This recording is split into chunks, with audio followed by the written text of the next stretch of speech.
Game on for Norwich City in their hunt for the Championship playoffs. Welcome back to this week's edition of the PinkUn.com Norwich City podcast, brought to you by Coleman's of Norwich. And we are definitely, unapologetically, unsexy, so we can end that debate right there. I'm Connor Southwell, Paddy, Davitt, Adam Harvey and Samuel Seaman. Join me to discuss the Coventry win, the transfer win, all of those good stuff. We'll be able to have a good old catch-up this week. Felt like a long week without a game of football in the middle of it. I think this is the first full week that we've had for a long period of time. But Norwich City made us wait for good reason. 2-1 victory at Carrow Road today. Good atmosphere, and it feels maybe like something's moving in the right direction at long last. Paddy, Davitt, your boys took one hell of a beating. Not for the first time in this fixture. 209 now and counting. No Cov win, so therefore it was inevitable. Even when Callum O'Hare put them ahead, short after half time. But no, I mean, fair play. You can't do much more than the last two home games against West Brom and now Cov. Both sides were in the top six at kick-off, and in a different way, but still, I thought Norwich merited results in both of those games. So if you throw in that Southampton draw now, irrespective of how they achieved it, the win at Hull, even Leeds losing that game 1-0, but played well in spells. String all those things together, and that's only since the turn of the year. Norwich do have top six credentials. They are genuine top six candidates, and who'd have said that when they'd lost 7 out of 9 before Christmas? So it shows you again the madness of the Championship. Everywhere you look now, whether it's Sainz, whether it's Sargent, Van Hooijdonk now added to the mix, it's positives. And Grant Hanley on the bench today as well to underline it. Danny Bart not even in the mix. So we won't lurch too far the other way and now say it's nailed on, but you can't do much more, particularly in the manner of how they've come back today against a team who won 1 defeat in 16 in League and Cup. Prior to today, they go 1-0 up. They've got some very good attacking players. That game was then set up perfectly for them to counter, and that's what they threatened to do. But, fair play to Norwich, fair play to Wagner as well, and we'll probably dig into this in more depth, but he made some big calls substitutions-wise. They've all come off. You look at the 2 goals, Norwich substitutes were involved in both of those goals. So, big day for him, big day for that Norwich team as well, because at 1-0 and then 1-1, as we know now, Norwich have a man advantage in 20 minutes or so that probably are going to define this season, potentially, if we look back now, because you get a point in those circumstances. I'm pretty sure we're talking this is a very different feel, this podcast, and David Wagner is going to be pulled in for some serious forensic analysis of what he didn't do, but it's gone the other way, and as a result, and you saw it again, much like the West Brom final whistle, the scenes there, the thousands who stayed behind, the real sense of togetherness and belief that's now surging on the terraces in that group of players. David Wagner and his coaching staff, everything's there for them now, and they'll certainly now attack the rest of this season, I'm sure, in renewed confidence. And it's a testament to Wagner and those players, because they've had some really dark times and backs against the wall, but as we sit here now, with those games I've mentioned against teams in and around them in the table and a little bit higher, justifiably Norwich are now in this race.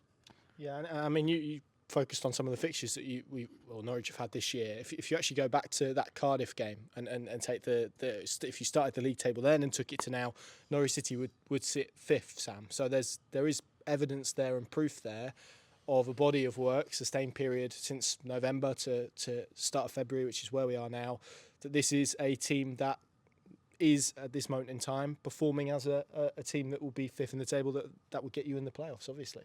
Yeah, I think results-wise, long-term, they seem to be in a really good vein of form, and in the short term, I think performances are sort of getting there as well. So, yeah, you can sort of see the trends of a team that feels like they're going to be up there sort of come the end of the season, and apart from those sort of breakaway 4 who have been outstanding throughout the season, really, Norwich feel like almost the form team in the Championship. Well, obviously the fact that they're 5th over that period of time suggests that, and I think it's been a bit of vindication for David Wagner probably, because going into that Cardiff game, that you spoke about and that started this run, he was under probably more pressure than any Norwich manager has survived for a really, really long time now. So, yeah, I think it's been a really positive period for him of around the perception of him. There feels a bit more positivity about Carrow Road at the moment, and although the away fans did contribute quite a lot to the atmosphere today, to be fair, it was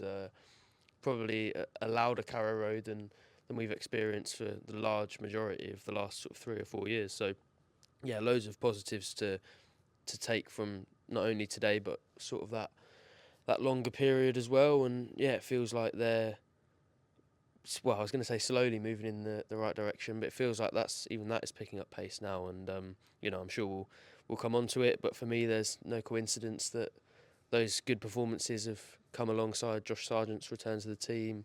I think if you looked at sort of the start of the season and now this period, not only are the results trending in the right direction whenever he's involved, but the performances seem to be really built around having him in that team. So I think a lot of it is to do with that.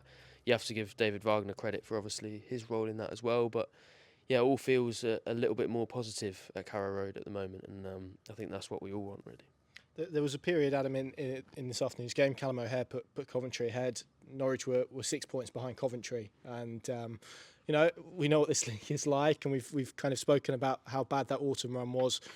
You can't say 6 points is insurmountable at this stage with 16 games left of the campaign. But it would have been a major dent, I think, in what they were trying to do. And I think David Wagner probably would have admitted that himself. They then obviously get that back to 3 points of the gap as it was at the start of the day when Josh Sargent equalises. And then obviously the Borja Sainz winner takes them within 1 point of the top six. So it goes to show, and I think David Wagner alluded to this, and we alluded to this pre-match as well, the stakes were really high. The fact that they've been able to come through a test like this, and I guess you could throw in West Brom as well at Carrow Road last time out, it's testament to the character actually in the squad, isn't it? And 1-0 down, it could have gone so differently. It felt like Carrow Road was on the brink a little bit, and they were able to dig deep. Obviously, a red card helps, but even prior to that point, they'd scored an equaliser. They didn't lose their way. They didn't implode, and that's a testament to, I guess, the work that they've done in this period of time to build up some of that resolve. Yeah, and of course they've done it today without arguably their key man throughout the season, Johnny Rowe, as well. So I think what you're starting to see now is kind of a team that's had sort of periods of games where maybe the defence has been really good, but they've lacked creativity. Possession in some games has maybe been lacking. Today felt maybe, alongside the West Brom game, more of a complete performance. They had that clinical edge. They scored the 2 goals when they needed them, and that little bit of quality, of course, provided by Borja Sainz for the winner, that gets them over the line. And given the nature of the Championship this season and kind of the to-ing and fro-ing of the teams below the top 4 and kind of the pack trying to get into those 2 playoff places, it is crucial that they surmount now a really good patch of form and pull away from some of these teams, because obviously the gap at the moment is still so narrow. I mean, even if they would have lost today, they're still in the race, which just makes it kind of, I suppose, you then look at these fixtures maybe at the end of the season and go, okay, that was a defining moment in what maybe cost Norwich getting in the top 6, much as what we had last season, where you looked back at certain games and thought if that had just gone, in their favour, they might have sneaked in. So yeah, it's crucial now for me that they build off this as well. I think recent performances of recent games and the results have been great, but it's what now happens moving forwards. I mean, next week is another big game against QPR, who of course are struggling at the wrong end of the table. And they need to go there and assert themselves in the same manner they did today, and hopefully that will be enough to claim another 3 points, and this kind of upward trajectory they're on at the moment will keep rolling on, and the feel-good factor, the momentum, the unity that's starting to build, as we sort of saw at the end of the game today, will hopefully in the last 16 games, keep them ticking over, and let's hope at the end of the season that they're in that top 6. Indeed, I mean, Paddy, you kind of touched upon it, but the substitutions that David Wagner did make, and I think I didn't hear it at the time, but I've heard subsequently they were not greeted in perhaps the best fashion at the time in terms of some in the stadium. I don't think it was anywhere near a majority, because I certainly couldn't hear it, but there are definitely people saying there was some adverse reaction to that. But ultimately, it was 2 substitutes that combined for both goals, really. But Hernandez had looked quite lively when he came on. Ashley Barnes, I thought, looked as good as I've seen him actually in a Norwich shirt in terms of off the bench in that cameo. And for someone who's quite unsure when that sub was being made, he certainly proved me, and I guess a lot of other people, wrong. But the bravery to make those decisions, because it would have been easy to crowd please, I guess, and turn to Van Hooijdonk and throw him on and go for that route. But it was a little bit more calculated, and it paid off in the end. Yeah, and he made the point when I put that to him after the game that it's not just this afternoon. You look at that body of improved results, and I think if you dug into those, that there probably are a lot of these calls that he's got right. I mean, no longer of the parish, but Adam Eder at Bristol City wasn't the worst call from the bench, was it? And Adam Eder at Cardiff, now I think about it. Yeah, and I mean, he didn't seek to claim any credit for it, but given the scrutiny that Sam rightly points out, he was under job-wise for a prolonged period. I think the quote from him was, for 6 weeks he had to bat away questions about his future at every presser, his Norwich future. So it does redress the balance to a degree, but I did hear that adverse reaction, if I'm honest, when Barnes was introduced. So that is there, it is under the surface, and maybe that's a reflection of the turbulence that we've endured this season, and maybe following on from the back end of last season as well, because I don't think you can, given it's the same head coach, completely detach yourself from what that prolonged downturn was last season, and which is why it was so important he got off to a positive start on a personal level, which he did at the start of the season. But yeah, that's what ultimately he gets paid to make the big calls at the big moments, and that at 1-1 particularly, Barnes was already on by that stage, but 1-1 against 10 men in the top 6 scenario that we've painted already, a draw wouldn't have cut it today, and he would rightly have been criticised for maybe why were you too conservative in your approach. But the fact that McCallum came on in that period and he was key in the build-up move for the winner. So yeah, there's plenty of podcasts we've discussed where David Wagner's decisions have been viewed through a very harsh light, but today he can't dispute he got all the right calls at the right times, bang on, and he does that more often than not down the stretch. They're not going to be too far away. Yeah, I mean, Sam, we've had plenty of debates and probably hours this season speaking about David Wagner and his future, but you speak to fans every game, outside the ground, before the game, after the game. Do you sense a shift, a turn in feeling towards David Wagner? I mean, it did get very, I don't know if toxic's the right word, because there was a genuine reason why those criticisms were levelled at Norwich City at the time. I mean, Paddy illustrated the run earlier. It was 7 defeats in 9. It was a woeful run of form, injuries or no injuries. Do you sense now there's been a shift in the fan base? Yeah, I think a little bit, maybe not as much as you might expect. I think it's still in a situation of the jury being out, but I think that's probably justified given nothing's actually been achieved yet. I think if they could actually get into the playoffs, into the actual top 6, and fans could see that on the table tangibly, then that would probably do a lot for him. But I feel for him a little bit in the sense that when things are going wrong, it's all the head coach's fault, and there's a lot of criticism aimed towards him, and then as soon as it starts going right, it's the players' fault, or not fault, or the credit goes to the players, and they're highlighting what sort of a brilliant squad Norwich have at this level, when I'd say, well, obviously, as is always the case in football, really, it's probably a blend of both, and I think both have improved their performance over sort of the last few months, the players on the pitch, and Wagner in terms of his decision making and a little bit more consistency and some slightly more understandable sort of team selection. But I think, yeah, fans are sort of getting there, and the way that you can tell that is that I think he's actually slipping down the pecking order in terms of topics of conversation around Norwich at the moment, where at the start of, or not at the start of the season, but maybe a couple of months ago, I was going into those sort of, those videos, those conversations, knowing that if I didn't ask the question about Wagner, that quite quickly it would be mentioned by somebody, and that people were probably tuning into those videos to see what their fellow fans had to say about Wagner. Now I can quite easily go through several of those conversations without any of the fans sort of mentioning Wagner. So I think in that sense it's been highlighted maybe the unfairness to an extent of being a football manager, but there's also evidence that, yes, he is maybe gaining a little bit of credit with fans, but there's always been a fairly diverse sort of spectrum in terms of what different people think of Wagner. I think there's probably quite a lot of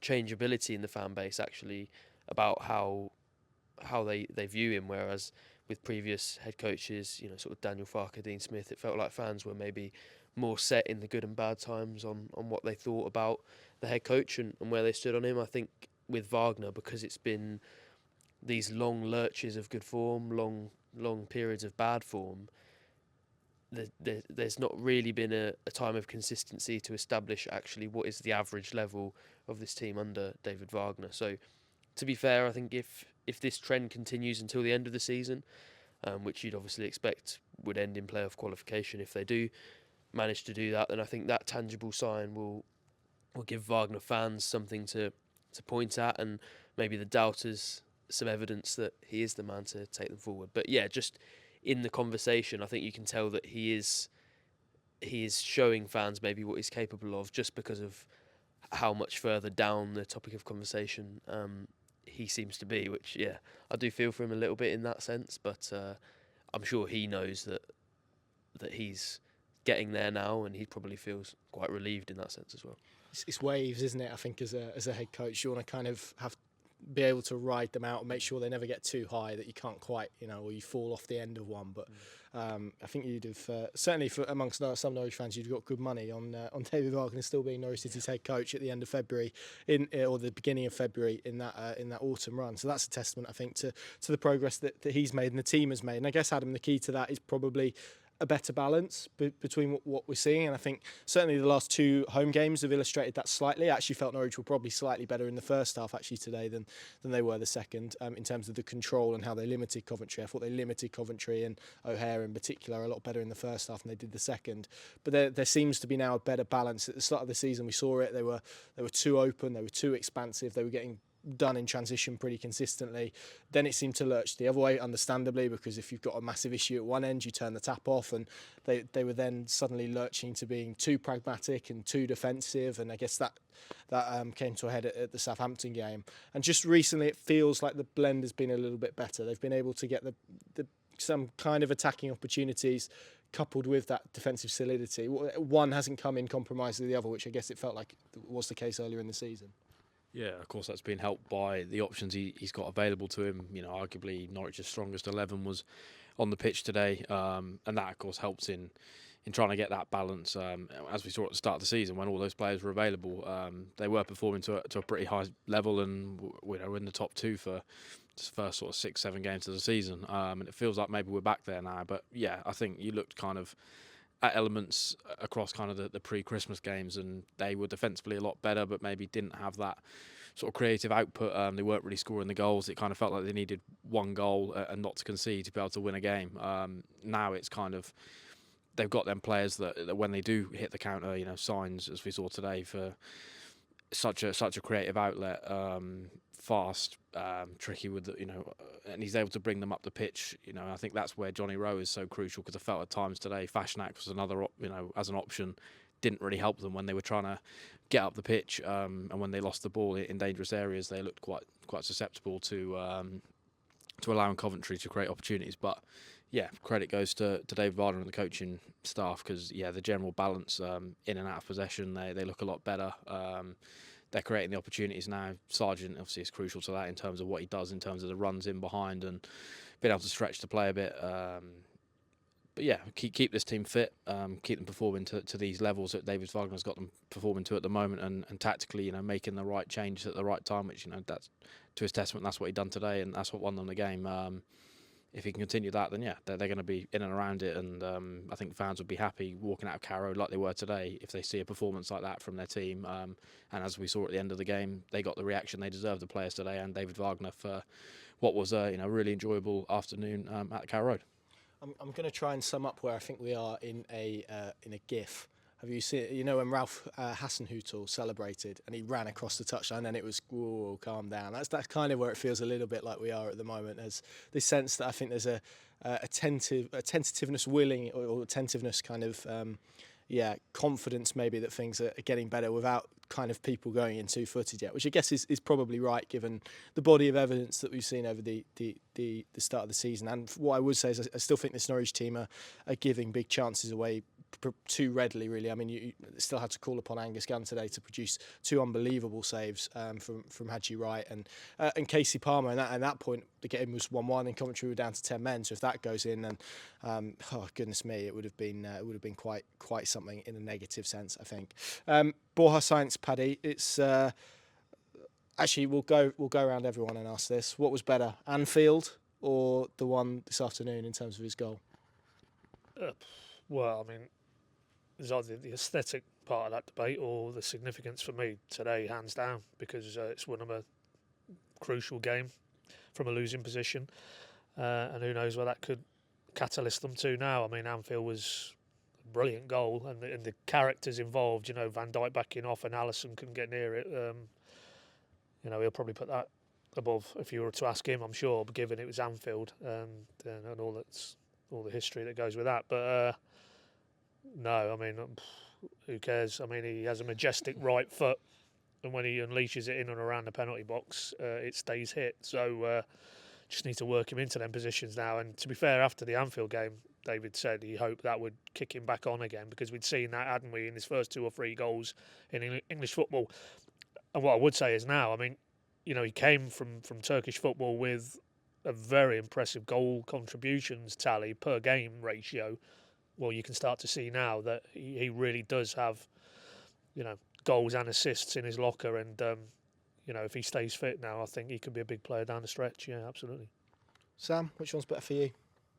Yeah, Anfield was probably more shocking. I think it was more of a surprise that he managed to score that goal. But yeah, that goal today is becoming a bit of a trademark now, isn't it? If you were doing opposition analysis, I would be very, very worried every time Borja Sainz got the ball on the corner of the box, because I'm not sure I've seen too many times where he doesn't put that in the far corner, to be honest. So yeah, that could definitely be very helpful. But unfortunately, as much as for the moment I'd love to say today's goal was better, I think objectively that Anfield one was the better goal, unfortunately. Adam, I think you've got the casting vote here, really. Yeah, I'll conclude on the element of the Anfield goal being the better goal, but I think for today, for what it meant for Norwich and kind of the wider perspective of where this season's going, that was a huge goal and a huge moment in a game that could have gone either way. As we sort of spoke about at the start of the show, a point today, you walk out of that ground feeling a little bit deflated. That goal signified what could be, as Norwich's season's kind of been so far, built on moments. That could be the moment that, you know, catapults this team forward to hopefully bigger and better things for the rest of the campaign. Yeah, What's happened there is these two have sat on the fence, and I've actually answered the question. Yeah, well, I think Paddy's probably right in terms of aesthetically. It's probably the Anfield goal. In terms of significance, it's probably the goal this afternoon against Coventry. To add it, Gabriel Sarro was asked that question, and he said that today's one against Coventry was better, but for the significant reasons, I think, rather than the aesthetic reasons. If that goal maybe would have got them a replay or whatever, I'm sure it would have been the goal that was picked. Paddy, there was a lot of very bizarre talk about sexiness around this game, or unsexiness, from David Wagner and a pre-match press conference that all got a bit stormy in a teacup, all got taken a little bit out of context, I think, and twisted slightly, but it got Mark Robins into a little bit of a tiz. I think that's fair to say. The Coventry fans, as we heard when they went 1-0 up, were using it as ammunition to have a dig at David Wagner at Norwich. Yeah, it was a weird one, wasn't it? Well, yeah, very bizarre interlude. I mean, it was our press, it was our questions, it was, you know, our pre-match presser, but seems to have hit more in the West Midlands than in Norfolk, because, you know, anybody. Were you offended by it as Coventry folk? Well, I did raise an eyebrow actually, and to be fair, now, and I did look at the head of comms. I won't name him, but we all know who he is, who sits to the side of David on the stage. But I was putting that down to he wasn't aware of my affiliations. But having said that, the actual, I think if I'm right in saying, the actual question was, can you assess the job or how good a job Mark Robins has done there? You know, been there since 2017. We know his Norwich connections, but I've said it on Radio Norfolk in the build-up, you know, he is a messiah figure amongst the Cov faithful. And David Wagner, his answer was, yes, a phenomenal job that guy has done, and full credit to him but acknowledging that, for some, you wouldn't bracket Coventry as being in that top rank of Championship, principles, really. Pain on his face, look at that. Look. Yeah, well, that's another podcast there, but if it, I mean, I'll be frankly, there's people around Mark Robins in the Coventry camp who've let him down. If he actually thinks that was what David Wagner came out with, because it's very clear from our footage, you wouldn't have to go dig very far to get the full context of what he said. Now, whether he wanted to use it as a motivational tool, which if you look at his comments, Mark Robins, that seems to be the case with his players. That's fine, but he would have himself known, or somebody should have pointed out to him that it wasn't really David Wagner. It certainly wasn't David Wagner having a pop at him, his methods, his football club. It was the opposite, if anything. It was very complimentary. Yeah, absolutely. And to be fair, David, tonight post-match was very quick to point out if there was any misrepresentation or taken out of context. He apologised and reiterated again, his admiration for the job Mark Robins has done at that football club, and how much he loves how they're going about the task of, as Norwich are, trying to get themselves in the shake-up. So,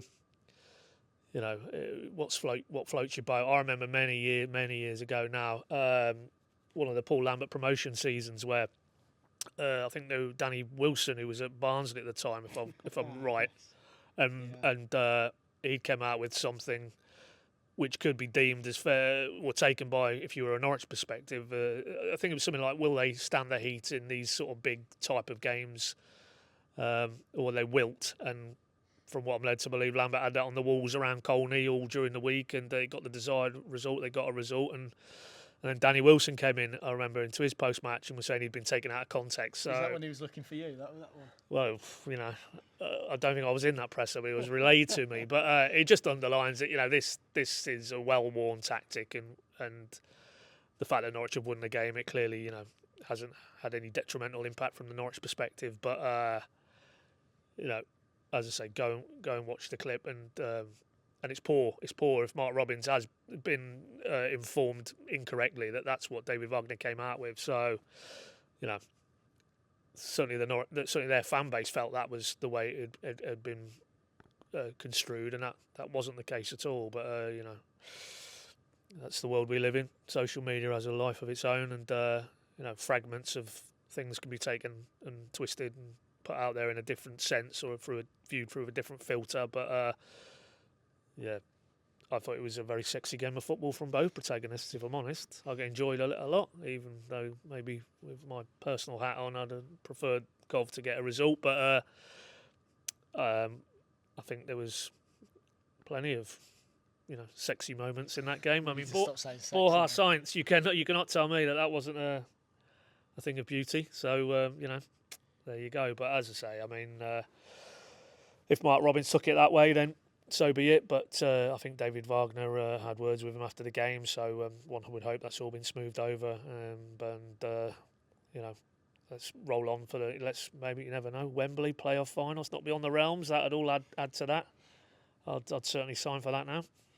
Yes, indeed. And despite the weather much improving, it was a frosty mix zone, I think, as David Wagner was stood at one end and Mark Robins the other, conducting their post-match interviews. But it's incredible how these things can, out of nothing really, mountain out of a molehill, etc.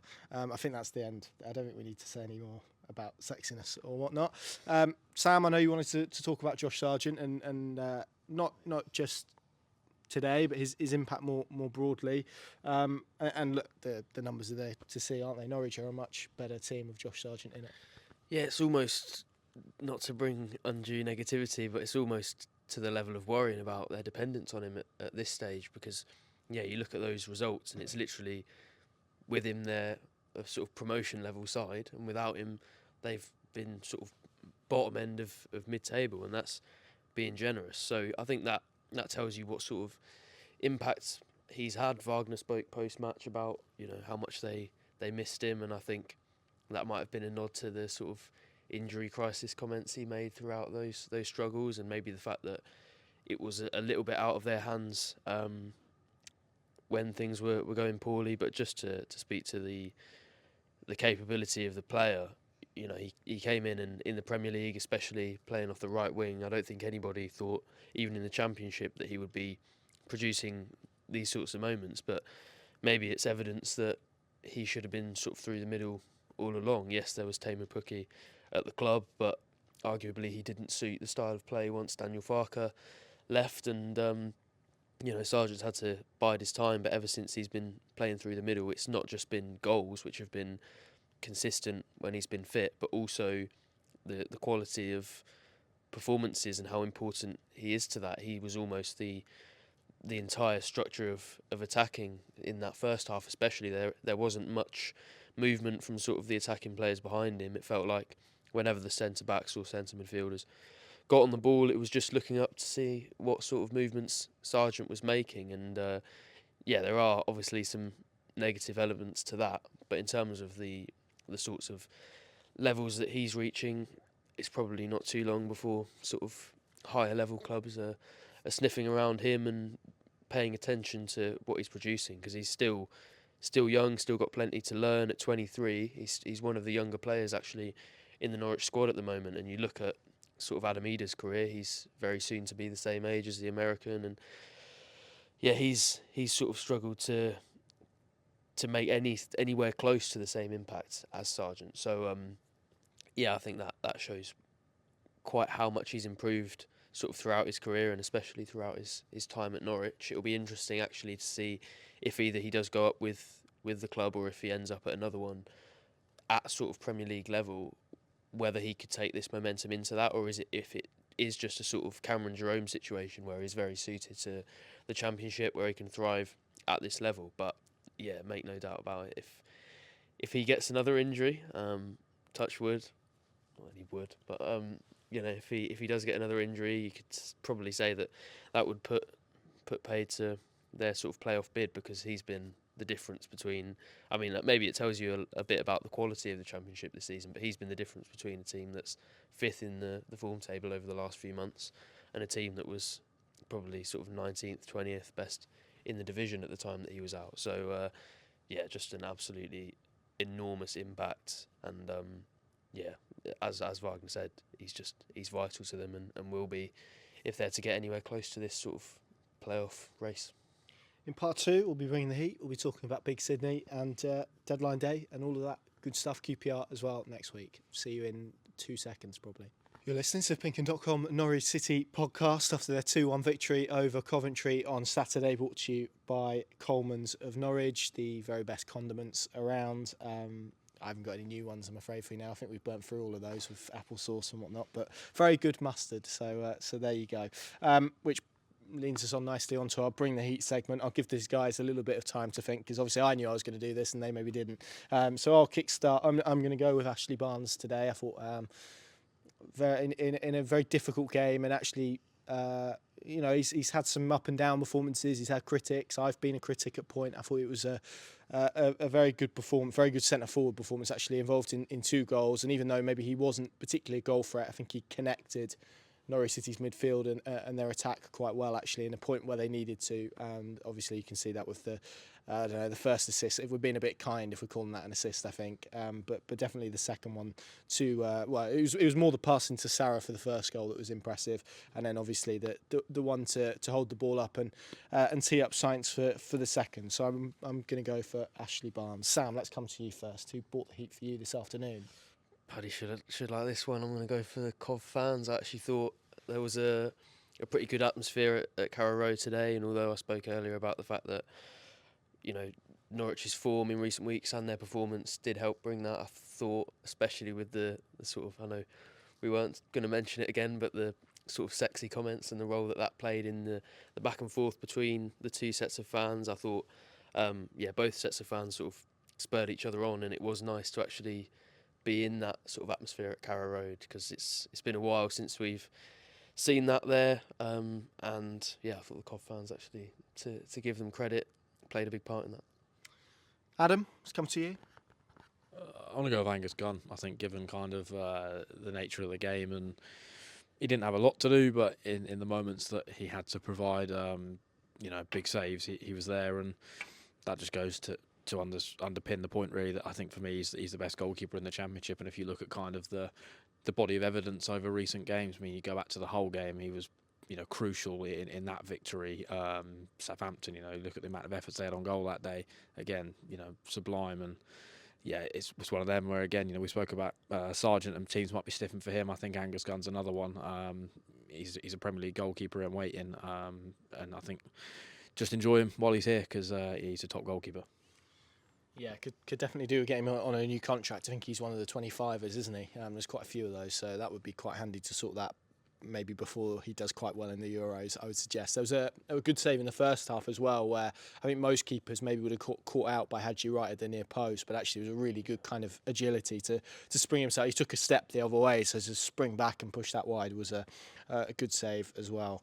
Paddy, you brought the heat for you. I was going to say Gunny, but it's got to be Borja, isn't it? Of the ones still to pick out. I mean, and we had a great view of it because we were side on at the back of the City stand, so you're never quite sure at that angle if it's on target or not. But the keeper's at full stretch, and just to see it hit the back of the net, and then the eruption, and Dan Hanbury, who's there today for us for Focus Images, he's got some great frames, particularly Sargent. He's got a great inside the goal picture on his remote camera where he's actually between the legs of the keeper as you look through the netting, and then there's a great frame of Sainz as well. The joy on his face when that ball hits the back of the net, and I'm pleased for him as well because, as I said to David in the presser, you forget and when we talk about young players, he's 22, I think, if I'm right in saying.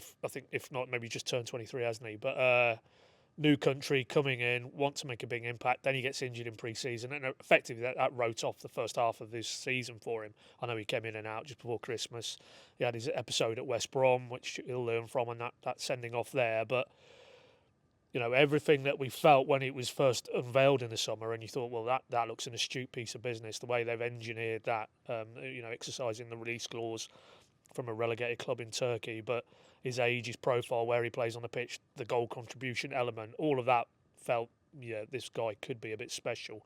And now, today, underlines it off the back of Liverpool, off the back of the Huddersfield game as well, that goal he scored that day, that they have a special talent there, I think. And now it's just for him, but also, as David Wagner said, is the elements that he's had to learn, the defensive elements, and it doesn't come naturally to him, but he is willing to learn it. But also those coaches as well, because make no mistake, like with John Rowe, you have alchemy there, and it's just how they fashion it now and get him consistently performing to that level, and not just the show real goals, but in game as well. And you saw O'Hare and his influence for Coventry today, and be that type of player maybe that almost the one who makes them tick and unlocks that creativity in the final third. So yeah, hopefully today we've seen again, that's a player who could be a difference maker down the stretch. Good stuff. And of course, we want to hear from you in terms of who bought the heat. You can comment below on YouTube. You can get in contact with us if you're listening. That's some good answers there, actually. We're not scratching around like we usually are, which probably shows that Norwich have done quite well today. Let's move on to deadline day and everything that happened around it then. Norwich City obviously ending the window with a busy half an hour in the end. It proved on deadline day. Adam Eder, his loan move to Celtic being confirmed. Przemysław Boeta leaving the club permanently to join Swansea, who have basically taken up his contract. And then obviously Sydney van Hooijdonk joining on loan from Bologna with, 10 minutes to spare in terms of the announcement, which I'm sure was cleverly crafted as these things always are. Let's start with the outs then, Sam. I mean, we spoke a lot about Adam Eder last week. I guess the fact it's Celtic is probably the conversation point here, because that feels like a good move for him. I mean, what's your views in terms of Adam Eder going to Celtic on loan? It's I think there's been a little bit of backlash, not against Adam Eder necessarily, but more Celtic's window by their supporters and maybe the ambition or lack thereof shown by their board in the supporters' views.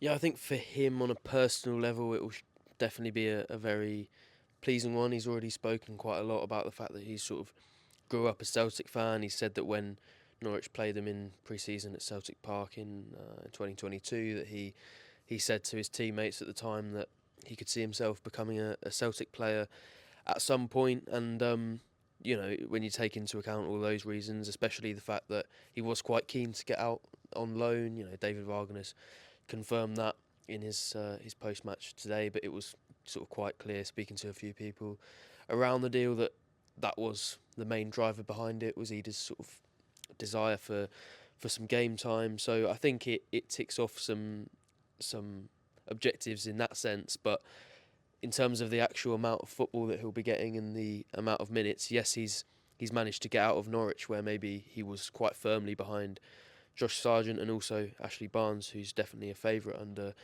under Wagner. But if you actually look at sort of the striking department that Celtic have, they've got Kyogo Furuhashi up front, who is, you know, by all accounts, one of the best strikers they've had in a really long time. They've also got O, the striker, who's currently away at the Asian Cup, but will return obviously before long and probably play quite a significant part for them. And you know, I've seen a couple of people actually suggest that he might be ahead of Ida, even if Furuhashi did come out of the team for more fitness reasons. So I think he probably would have had more of a chance of actually achieving those minutes had he gone to sort of Verona, who are obviously the main sort of Italian club linked with him and interested in him. Genoa were interested in him earlier in the window. But if you break it down into sort of the personal factors making that decision for him, and it's a move abroad to a club you probably don't know much about, and it's quite a lot of upheaval just for a few months loan,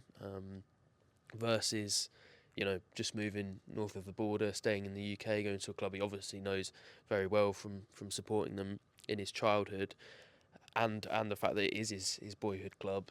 I think it's very difficult for him to sort of to turn that down, especially given he was at Norwich, which to most people, to be honest, that aren't involved with it from childhood or support the club, it's just another sort of halfway between the Championship and Premier League club. For him to then get the offer to go to the club that he's supported, I think would be hard for any football fan to turn down, really. So it definitely makes sense when you sort of put those factors together. My only worry is whether he actually has advanced his chances of really getting into the team and getting the experience that, you know, he rightly wants. He's nearly 23 and he hasn't started too many games in his career. So yeah, I think in that sense it maybe wasn't the best decision, but overall for him personally, it's hard to deny that was right for him, really. Yeah, it's going to be interesting to see what happens with him, because obviously we were talking last week about a potential loan to Verona, which would have included an option to buy, and I think they did return to the table pretty late on with an offer that maybe was a lot closer to Norwich City's valuation of him in terms of that buy option. But I think by the time Celtic came in, it was an absolute no-brainer for him, and he started well today with an assist against Aberdeen. So I'm sure Norwich fans will be watching his progress with interest, and it'll be intriguing to see how he gets on in those old firm games. And the way Scottish football works, there's probably about 5 between now and the end of the season. But they're truly in a title race, and dropped points today. So the pressure is, as it always is up there, going to be firmly on Celtic and Adam Ida in particular to produce the goals for them. Adam, you've got the long straw or the short straw. You get to speak about Przemysław Poeta. I mean, it's hard to look at this one with anything other than disappointment in terms of his Norwich spell. Someone that they spent a reasonable bit of money on for Norwich, around £3 million to get him out of Poland. I don't think you can doubt the physical qualities that he had, but probably and look, had injuries. I know he had some health issues as well after COVID and whatnot. But just a player that never really kind of, I don't know. I don't even know if I can say kicked on. He never really did much at Norwich. I'm trying to find a nicer way to say it than that, but it was a struggle for him here, wasn't it? So maybe a fresh scene. I'm trying to put a positive spin it. Maybe a fresh scene in Swansea is the best thing for him. But you know, considering his contract wasn't going to be renewed, it made, and David Wagner outlined it today, financial sense for Norwich to find him a new home essentially. Yeah, you can imagine for him it's been sort of a few years where he's not played games consistently.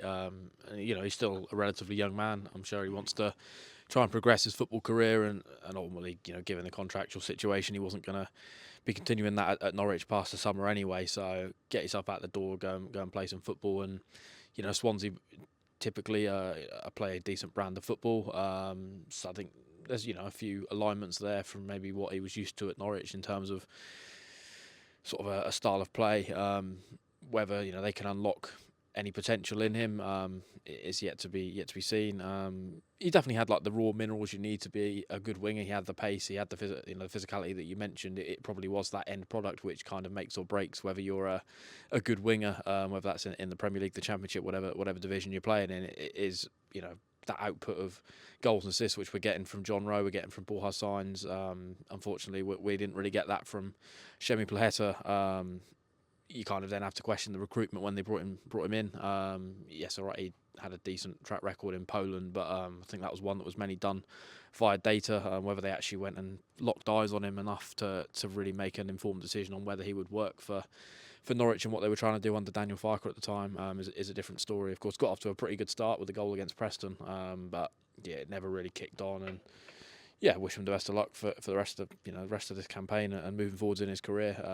And let's hope, for his sake, he can make plenty of good memories at Swansea moving forwards.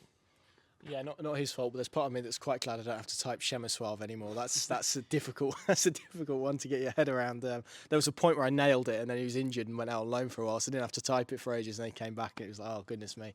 I had a nice conversation with him in Germany. I think it might have been after Kaiserslautern, when we had that storm and the players came off the pitch, and he seems a really nice chap. So I hope he does well at Swansea. Just one that I think both parties will shake hands on and admit that it didn't quite work out. And that leaves you, Paddy, to talk about the incoming Sydney Van Hooijdonk, not Stanley, as you keep referring to him. No, I wish you hadn't mentioned that now because I've managed to wean myself off that. Yeah, my lad's got a Stanley at his nursery, so initially, in fact, I even whacked him in the blog we did on deadline day as Stanley. I had to think about that as well.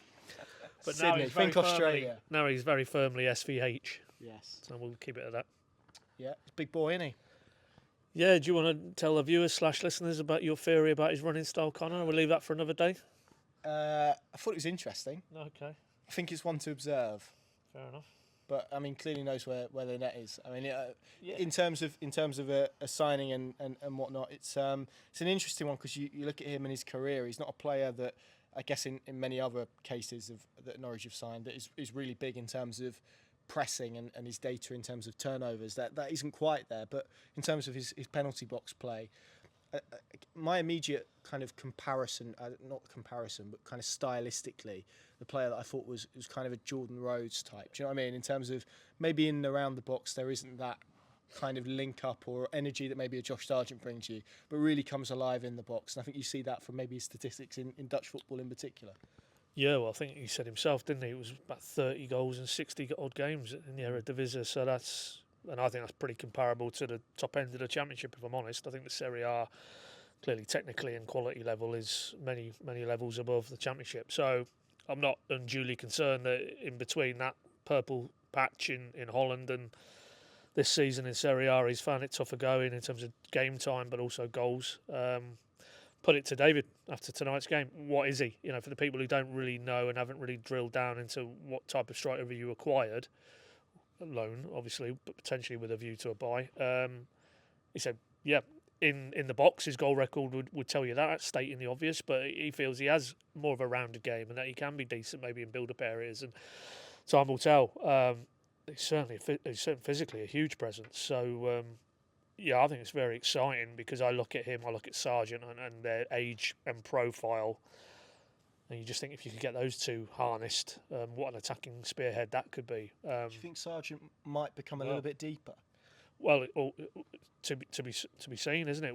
It's very hard to definitively talk about Van Hooijdonk until we've seen him in a regular run of games, I think, in this Norwich team and how Wagner views him principally. But and obviously Ashley Barnes will have plenty to say, and that might have fueled him in his cameo today. That he knows he's got to raise his levels clearly from maybe where he was in terms of productivity. Not in terms of his maybe the elements of his game that aren't quite as eye-catching that he clearly brings to that team. But I think for me, jury's out because I can't confess that I'm any expert in Serie A or Eredivisie football, or any league for that matter, before anybody says it. But So until we've seen what he's all about, yes, you can look at the goal record. Yes, I look at his physical prowess in terms of his presence on the pitch, and you think, yeah, he looks a good addition. But we need to see, don't we? We need to see. But and Adam Eder, for all his faults, if you strip it down and look at the goals per minute on the pitch this season, very healthy return. So he's going to have to step up if he's going to improve on Eder's productivity.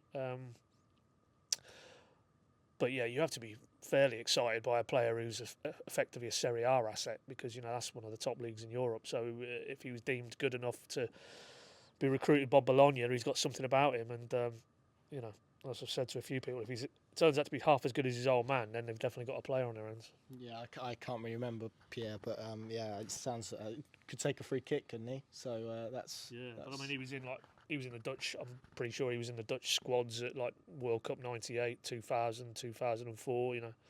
High end player. Played for Celtic as well, didn't he? As Forest in this country.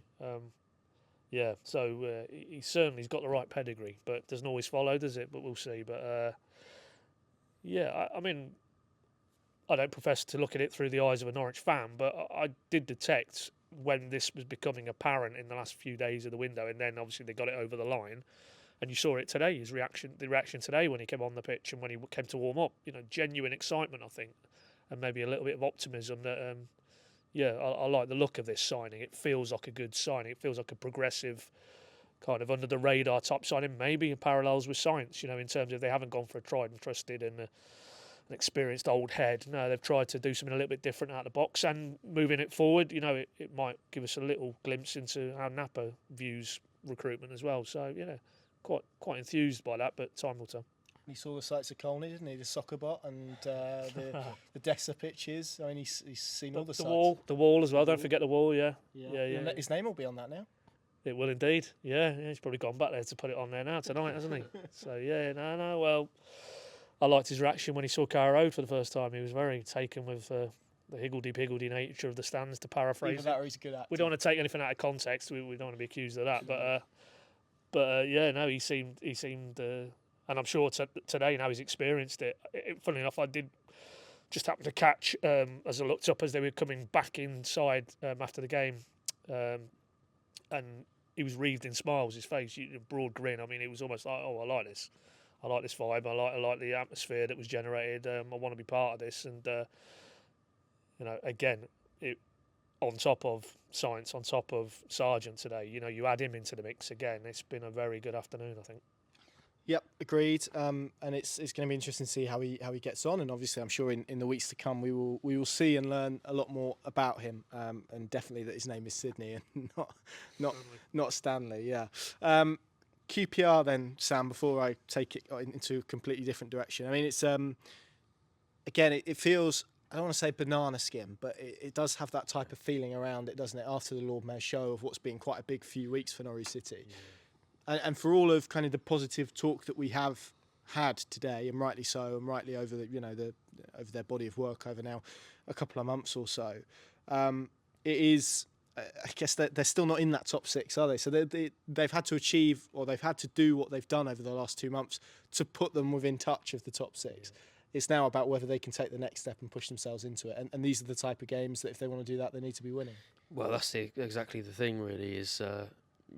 they've done it against the really difficult opposition. They've had actually a really positive run when we were looking at the fixture list, worrying that maybe that playoff push would come completely undone in the last couple of months. So, they have to absolutely capitalise on that. I'm sure the regret would be unbelievable if they managed to do all of this and then slipped up against, obviously, the likes of QPR, and that's not to take them lightly. I think they've shown some clear improvement since Martí Fuentes went in there, and they did look, to be fair, a pretty good side when they came to Carrow. Well, that game didn't really allow anyone to look like a good side, but they were certainly a decent match when they came to Carrow Road and lost only 1-0. It feels like we're at QPR all the time, actually, so I'm not particularly enthused by the idea of a trip to Loftus Road. But they've signed Isaac Hayden. Be nice to see him. Yeah, nice reunion. That was like one of his very, very few games. I think that might have been his only start actually under Wagner, when he was at Norwich, is that he started at Loftus Road. But yeah, it's one where Wagner definitely has to guard very firmly against complacency, and it will be interesting to see how actually he addresses it, because I think he probably consciously sort of built up the size of this game. I think he probably looked at their record in recent games and knew that his players were up for a big occasion, were able to perform under pressure, and was open about how big a game this was this weekend against Coventry. So it'll be interesting to see how he frames it. I'm sure he'll be very respectful in this press conference, and he'll without reference to anything in particular. But you know how sort of managers speak, and I think he'll be definitely aware of how big a shame it would be for him and his players if they were to waste this positive run by failing to capitalise on it against maybe some of the weaker sides in the league. So all about guarding against complacency, because they've shown very clearly that they have the players and the capabilities to beat a team like QPR. Indeed. Paddy, if you were an author of a book and you were going to write a book about a Norwich City player, which one would you choose? Or past player? What's prompted that, Connor? As I look down at this table, for anybody who's not who's only listening, that will mean absolutely nothing. But in front of us is a nice glass table on which there is a rather nice yellow and green hardback book, which maybe you should introduce. Yeah, there is. So this is a book that was given to me by my granddad, actually, who's held on. There's a reason why he's held on to it. He's not just a massive fan of Neil Adams, which is who it's based on. I don't know if the camera can pick that up, and I'll go through the connection in a minute. But so this is basically a book, and I think it's a children's book. So it's written by Harriet Haynes, I guess at some point in the 90s, and it's a series of books based around. So the title is A Day in the Life of A. And I'll read you some of the other professions that they've gone through: police officer, ambulance team, firefighter, doctor, postman, an RSPCA inspector, a refuge collector, nurse, a farmer, a vet, a dentist, a bus driver, a teacher, a hairdresser, a baker, a school caretaker, so all the major professions, a train driver, a flight attendant, a computer consultant, and then a footballer. So this is the footballer edition, and it is centred around a certain Neil Adams, who is wearing his Tottenham shirt, isn't it? Is it is that kit, I think. Yeah. So it would have been from that season. I won't read you the whole thing because it will get a bit CBeebies bedtime story. But I like the page about what happens at half-2 on a match day. Yeah, which is so. I'll read you.